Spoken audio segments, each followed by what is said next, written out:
Welcome to another episode, everyone. Lil Crazy D from A-Trade Gangsta Crip was a reputable individual indeed. He pumped fear in many individuals' hearts around the Los Angeles area for many years. There were many attempts on his life. They tried to take him out about 13 times. He was shot 13 times. He had so many people in fear, and he was putting in so much work that they kept trying to take him out. He became a trophy, what you would call a trophy, an individual from a gang who was so well known, so much of a reputable, that if you take him out, it's like you won the championship. You get a trophy. You build your reputation by taking out this trophy. Crazy D, Little Crazy D, is a trophy. Many of you already know about Big Crazy D, his brother, who was a maniac in his own right, for sure. Let's get into this, Lil Crazy D. This is Boys in the Hood TV. Today we're going to be discussing the life of Lil Crazy D from the A-Trade Gangsta Crips. Now, Lil Crazy D was born Nate Dwayne on August 4th, 1965 in South Central LA. Now, as a kid, he would be raised in the Manchester Square section of LA along with his siblings. Now, growing up, he would have a good childhood and love playing outside with his brothers and sisters. But the neighborhood would eventually start slowly changing by 1970 as the gang started to spread through the city. Now, his area would become the home to the notorious A-Trade Gangsta Crips. Now, as a kid, Nate would attend Raymond Avenue Elementary, and later on, he would attend Horace Mann Junior High. Like most kids his age, Nate would get into a lot of mischief here and there, but nothing out of the norm. But things would all change when Nate would see his older brother, Dietrich, aka Big Crazy D, join a local gang called the A-Trade Gangsta Crips. Now, this will have an impact on Nate's life because not only was his brother a gang member, but he also had friends that was a part of the gang. So it was only a matter of time before he would get his put on. But in 1979, a war would break out between the A-Trades and the Rolling 60s, and the A-Trades were in need of new blood. And by the age of 14, Nate would get his put on to the A-Trades, and he would go by Lil Crazy D under his big brother, Big Crazy D. He, along with Lil Monster and Lil Spike, will be the third generation of the A-Trades. Now, around the same time, things would really start to heat up in the streets when the Rolling 60s would gun down Lucky and Twinkie from the A-Trades. Now, with these two deaths, the A-Trades were now out for blood, and Lil Crazy D, even at his young age, will become one of the most active members with the war with the Rolling 60s. Now, by the fall of 1980, the A-Trades had lost 5 soldiers, and the Rolling 60s had lost a total of 8. Now, although Lil Crazy D was deep into the streets at the time, he would attend Washington High School. Now, eventually, his big brother Crazy D would get locked up. So without his big... Yeah, and Washington High School is very dangerous. So is Horseman. These schools out in the Los Angeles area are extremely gang infested and very violent. But we can see that oftentimes you will find in gang culture, individuals are named after their brother often. Big Crazy D, Lil Crazy D. This happens all of the time in the culture. But they indeed had a war, the A-Trade gangsters in the 60s, as many of us know. And they had certain individuals who were known for being involved in that war. As you have it with every gang, individual gangs who have a war, you will find certain individuals from certain gangs, they're known for putting in work in that war. Brother there, Monster Cody, would help Lil Crazy D and other third-generation members to sharpen their fighting skills in case they ever were in a situation where they had to use their fists instead of a gun. Now, around December of 1980, Lil Crazy D, along with Monster and others, had plans on robbing the Western surplus to get some new guns to go to war with the Rolling 60s. They would get all liquored up, and Lil Crazy D was told by Monster to go to the crib and get a shotgun from his brother, Lil Monster. But before they can even execute their plan, the police would spoil it, and this would lead to one of the homies getting arrested. Now, later that night, Lil Crazy D, while at home, would get a phone call that Monster Cody and Lil Hunchy had been shot at by the Rolling 60s. Well, yeah, that's not all that bright, trying to rob the surplus. They have a lot of guns in there, but individuals have thought about this and have planned this out and tried to rob the place before. But the place is full of guns, and that's probably not the brightest idea. Monster Cody would be severely injured and was currently in ICU. Now, once he recovered, Monster Cody would call Lil Crazy D up on the phone and tell him what happened. Now, during this conversation, Monster Cody would leave out the fact that Lil Hunchy had left him hanging, which is how he got shot. Not only weeks later, after the shooting on January 1st, 1981, the 8 Trays would be out seeking revenge for Cody. Now, Lil Monster would lead the mission. Lil D and the others job were to carry out hitting targets that were known rolling 60 spots and shoot them up. Now, this mission would go on for 3 nights, and by the 3rd night, Lil Crazy D was said to be going from house to house looking for 6-0 members. Now, these shootings would have the streets on fire, and the police were on high alert. Eventually, Lil Crazy D would report back to Monster, letting them know that they had a successful mission. Eventually, the LAPD crash unit would pay Monster Cody a visit while in the hospital, trying to get information from him to find out who was responsible for the string of shootings. Now, later on, Lil Crazy D would get a phone call from Monster informing him that Lil Hunchy had left him hanging when the 60 shot at him. Now, this would piss Lil Crazy D off, who would simply tell Monster, "I'll handle it." Now, from this point on, Lil Crazy D would become one of the most vicious 8 Trays in the hood. Now, the death count would continue to rise between the 8 Trays and the 60s all throughout the 80s. Now, eventually, most of the 8 Tray main shooters would be locked up, with the exception of Lil Crazy D. And in 1983, OP from the 8 Trays would be gunned down by a rolling 60 Crip by the name of Keita Rock, who would eventually be arrested for his murder. Now, Lil Crazy D and Joker will be out on the warpath, and because they couldn't get Keita Rock, who is now locked up, they would go looking to shoot any 6-0 member that they could find outside. Now, around the mid-80s, Monster... Yeah, welcome to the gang life. Welcome to the gang culture. If you cannot get your target, if you cannot get the person that you are after, oftentimes anyone from that area, from that group, hell, your family can become a target. People are seeking revenge, particularly if someone from their gang, someone from their faction has lost their life. When they respond, retaliate, and looking to even the score, if they cannot get the person that they believe is responsible, then they'll get whoever they can. This is when it's time to clear the streets. Go home. Cody would get out of jail, and Lil Crazy D and Joker would brag about how they caught a baby loaf in the 8 Tray neighborhood trying to tag on the wall. Now, Joker would tell Monster, "Hey, we rolled old boy up and asked him what he was doing over here, and he broke out trying to run." And Lil Crazy D would respond, "Cause I cut his ass down with the 30-06 with the infrared scope. I f***ed his ass up cause he was squirming." And that's when Joker would pull out his 4.5 and tell Monster Cody that he had shot that baby loaf in the head. And he would say, "I can't stand to see a bitch-made motherfucker suffering." Now, although he was active in the streets, he would still manage to graduate high school and even hold down a job as a mechanic at Sears. Now, in 1985, things would really heat up between the 60s after Lil Crazy D homie Joker shot and killed Mumbles, who was from rolling 60s at a store on Florence and Normandy.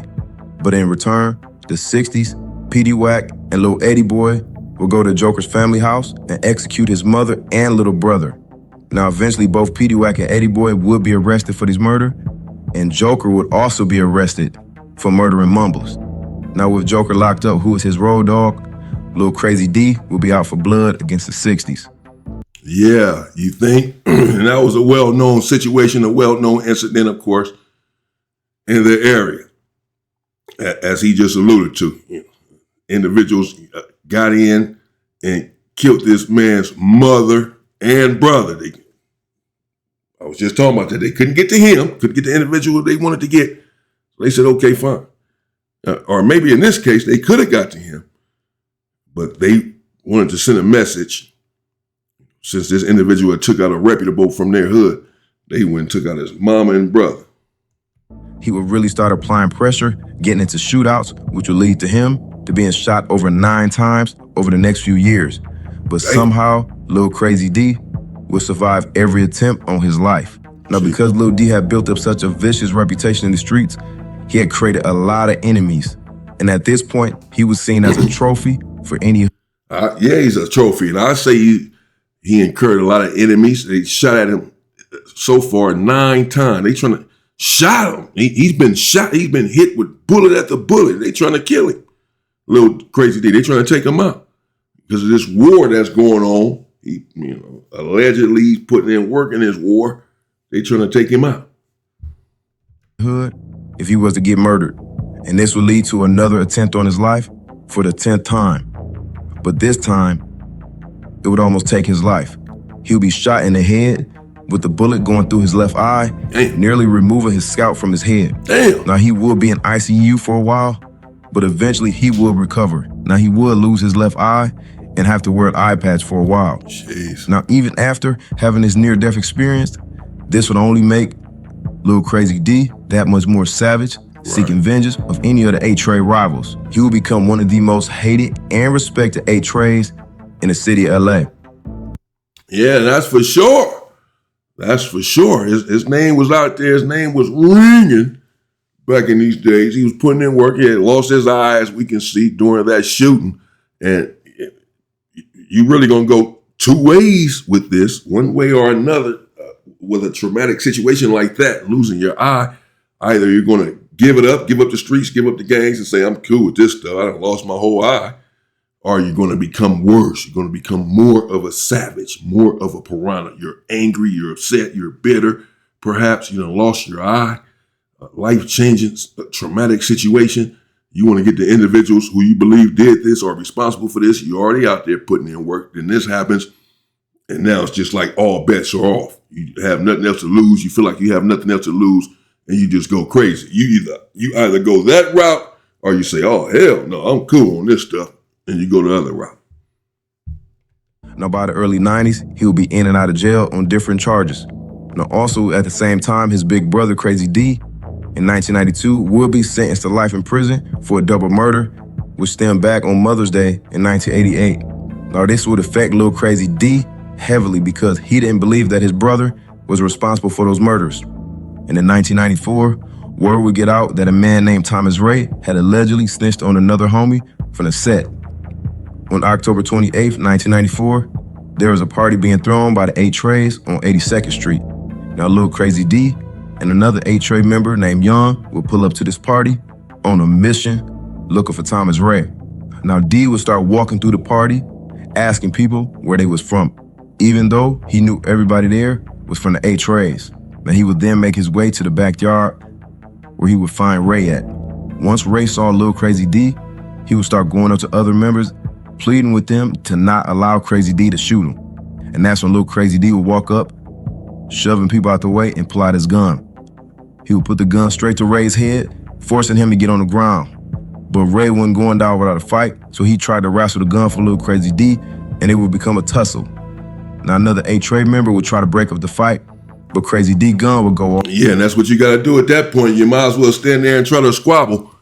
Try to get the gun away or whatever. Because if he's telling you to get down on the ground, he's about to put the gun in your head. Chances are he's about to pull a trigger. Those are the chances. If he wanted to talk to you, whatever, he can do that without you being down on the ground on your knees. If he wanted to talk to you about something, he's telling you to get down on the ground. He's want to put you in shame and have you go out like a coward, get on your knees and still get one in your head. No. Let's just go ahead and squabble for this gun. And this would lead to that man being shot in his hand. Now, eventually, Ray would break free and try to run, but he would be shot in his back at close range and collapse on the ground. But afterwards, Lil Crazy D and Young would run back to the car, but before leaving, they would let off more shots aimed at the house. By the time the police and EMTs arrived, they would find the house riddled with bullets, and they would also find Thomas Ray in the backyard, and he will be pronounced dead from a fatal gunshot wound to the back. Damn. Now, multiple witnesses from the party would identify Lil Crazy D and Young as the shooters. Now, eventually, both will be arrested and charged with first-degree murder and attempted murder. Now, during the trial, a total of 4 witnesses from that party would testify against Lil Crazy D, and it would be revealed by the prosecution that the victim, Thomas Ray, was not a snitch, nor was he a part of any active open investigation at the time. Damn. And by the end of the trial, Lil Crazy D and his co-defendant Young would both be found guilty of first-degree murder and attempted murder, and will be sentenced to 25 years to life in prison. Now, while in prison, Lil Crazy D would eventually change his life around and get his college degree while pursuing culinary. Now, after serving 25 years in prison, he would finally get released in April of 2020 to a halfway house. Now, at this point, he wanted to rebuild a relationship with his family, especially his 3 kids, whose lives he had missed out on. But only 3 months later, in July 2020, Lil Crazy D would die of natural causes while still living in the halfway house. I would like to thank everybody for tapping in. Dang. Wow. Shout out to Boys in the Hood TV, man. Y'all go check them out. Subscribe to this channel if you have not done so. The Inside Story here with me, Damian Porter. Rest in peace to Little Crazy D. And this is how a lot of us end up losing our lives out there on the street. Even though he died of natural causes, he was still rather young and had served all of this time in prison. This is just heartbreaking the way that this stuff happens often. You do your time, you serve all of your time in prison, and right when you come home, after 25 years in prison, then you lose your life. Like, damn, I did all this time for what? I came home to try to live, and now I die.